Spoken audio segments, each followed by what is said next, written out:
Full Moon sale காலை 9 மணியிலிருந்து இரவு 12 மணி வரை ஆகஸ்ட் 27 ஒரு நாள் மட்டும். கேள்வி கேட்கக்கூடாது. என்ன கேட்கிறேன்னு பஸ் சொல்லுவேன். எதிர்கட்சி தலைவர் பார்த்து கேள்வி கேட்க கூடாதா? சரி, கேள்வி கேட்கல, சரி ஒரு பதிவு பண்ண. எதிர்கட்சி தலைவருக்கு நன்றி. ஒரு குறிப்பை சொன்னாரு, நாங்கள் சிலைகளை அமைத்தோம் அப்படின்னு. நான் ஒரே ஒரு கேள்வி கேட்கிறேன் அவரை பார்த்து. கேள்வி கேட்கக்கூடாது. கேள்வி கேட்கக்கூடாது. என்ன கேட்கிறேன்னு பஸ் சொல்லுவேன். ஒரு பதிவு, எனக்கு ஒரு பதிவு வேண்டும். சரி, கேள்வி கேட்க கூடாது. ஓகே, எதிர்கட்சி தலைவர் பார்த்து கேள்வி கேட்க கூடாதா? சரி, கேள்வி கேட்கல, சரி ஒரு பதிவு பண்றேன். சரி, நான் ஒரு பதிவு பண்றேன். இங்க இருக்கவங்களை ஒரு பதிவு பண்றேன். என் பதிவு என்னன்னு கேட்டுக்க சொல்லுங்க. நான் ஒன்னும் அவைக்கு வந்து தப்பா பேசல. நான் என்னோட கேள்வியை வாபஸ் வாங்கிடுறேன். என்னுடைய பதிவு பண்றேன். ஓகேங்களா? என்ன பதிவுனா, சமூக நீதி பேசக்கூடிய திராவிட முன்னேற்ற கழகம் அந்த காலத்தில் அதிகாரம் கூட கிடையாது. பெரியார் அவர்களும் அண்ணா அவர்களும் இங்க கேஸ்ட் ரிசர்வேஷன் பிரச்சனை வரும் பொழுது மிகப்பெரிய போராட்டத்தை ஏற்படுத்தி அரசியலமைப்பில் முதல் அமெண்ட்மெண்ட்டை கொண்டு வந்தாங்க.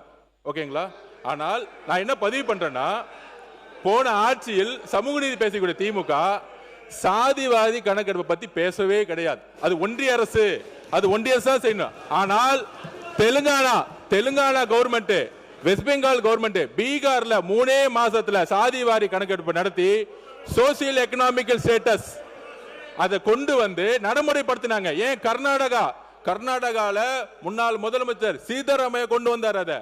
ஆனால் இங்க இருக்கக்கூடிய சமூக நீதி பேசிய திமுக சாதி வாரி கணக்கெடுப்பை ஃபைல தூக்கி எங்கேயோ போட்டுட்டாங்க.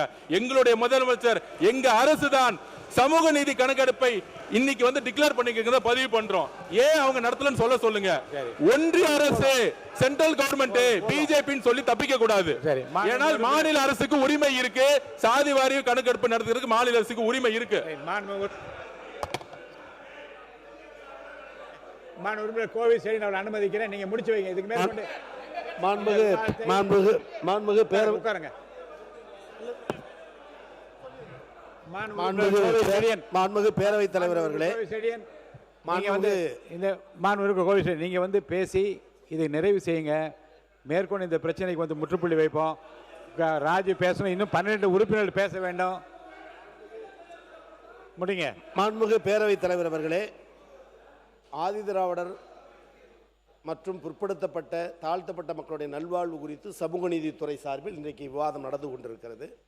அமைச்சர் பெருமக்களிலிருந்து புள்ளி விவரங்களையும் சற்று கோபதாபமான செய்தியும் ஒன்றுமே செய்யவில்லை திராவிடம் என்பதை வீடும் பேசுகிறார்கள். நான் முடித்து வைக்க தான் வரேன். ஆனால் எதிர்க்கட்சி என்பது கேள்விகளை கேட்பார்கள், கோரிக்கைகளை வைப்பார்கள், செய்யுங்கள் ப்ளீஸ் சார் கொஞ்சம் இருங்கள். அப்புறம் கட்டுப்பாடாக இருக்கிறாங்க. எதிர்க்கட்சி உறுப்பினர்கள் வெறும் கரண்டியோடு வருவதற்கு சமம். அண்ணா சொன்ன மேற்கோள், எதிர்க்கட்சி உறுப்பினர்கள் வெறும் கரண்டியோடு வருவதற்கு சமம்.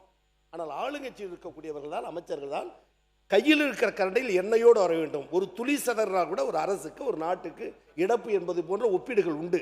இந்நிலையில் மரியாதைக்குரிய பொதுப்பணித்துறை அமைச்சர் அவர்கள் என்ன செய்து விட்டீர்கள் என்றார். ஏப்ரல் 14 அண்ணல் அம்பேத்கர் பிறந்த தினத்தை சமத்துவ உறுதிமொழி நாளாக ஏற்று எல்லா சமூகத்தினரும் எழுந்து நின்று சமத்துவம் சமதர்மம் என்று சொல்ல வைத்தது கழக அரசு. அது மாத்திரமல்ல, மாண்புமிகு சமூக நீதித்துறை அமைச்சர், நாங்கள் என்னமோ பொது தொகையில் நிறுத்துவதற்கு வலிந்து சொன்னதை போலவும், இவர்கள் என்னமோ தலித்தெழுமலை ஐயா அவர்கள் நிறுத்தியதை வலிந்து சொன்னதை போலவும் ஒரு பிரச்சாரத்தை, ஒரு பொய்யான கட்டமைப்பை காட்டுகிறார். நான் பணிவோடு கேட்பது, நாங்கள் இத்தனை பேர் நின்று வென்றிருக்கிறோம் என்று நீங்கள் சொல்லுகிற தருணத்தில், நாங்கள் இத்தனை பேர் அமைச்சர் ஆக்கியிருக்கிறோம் என்று நீங்கள் பதிவு செய்கிற தருணத்தில், இன்றைக்கு நீங்கள், ஆனால் அன்றைக்கே நாங்கள் என்று சொல்லுகிற உரிமை, கடமை திராவிட முன்னேற்ற கழகம், திராவிட இயக்கத்திற்கும் உண்டா இல்லையா? நான் இன்னும் கேட்கிறேன். 2025 எஸ்சி எஸ்டிகளுக்கு அந்த திட்டத்தை இம்ப்ளிமெண்ட் செய்ய வேண்டும் நிதியமைச்சர் 25,000 கோடி அறிவித்திருக்கிறார். நான் பணிவோடு கேட்கிறேன், நிதியமைச்சர், சமூக நீதித்துறை அமைச்சர், பொதுப்பணித்துறை அமைச்சர், அந்த 25 கோடி ரூபாய் எந்தெந்த திட்டத்திற்கு செலவு செய்கிறோம், கொள்கை விளக்க குறிப்பு உண்டா, அறிவிப்பு உண்டா? எனவே ஏட்டளவில் மட்டும் சொல்லிவிட்டு போகிற இயக்கம் திமுக அல்ல, அடித்தட்டு மக்களுக்கு செய்கிற இயக்கம். இன்றைக்கும் குடிசையில் இருப்பவர்கள் கோபுரத்திற்கு எட்டக்கூடிய வகையில் குடிசை மாற்று வாரியத்தை உருவாக்கி தாழ்த்தப்பட்டவர்களை விண்ணுயர செய்தது கழக அரசு. எனவே இது வெளியில் இது ஒரு சமூக பிரச்சனை. அதோடு முடித்துக் கொள்கிறேன். இது ஒரு சமூக பிரச்சனை. இதில் வேண்டாவாதம் விதண்டாவாதம் பேசி குழப்ப நிலை உருவாக்கி மக்கள் ஐயத்தை உருவாக்க வேண்டாம். மாண்புமிகு பொதுப்பணித்துறை அமைச்சர் சாதிவாரி கணக்குகளை எடுத்தீர்களா என்று கேட்டார். பீகாரில் எடுத்தார்கள், நீதிமன்றத்தில் தடை.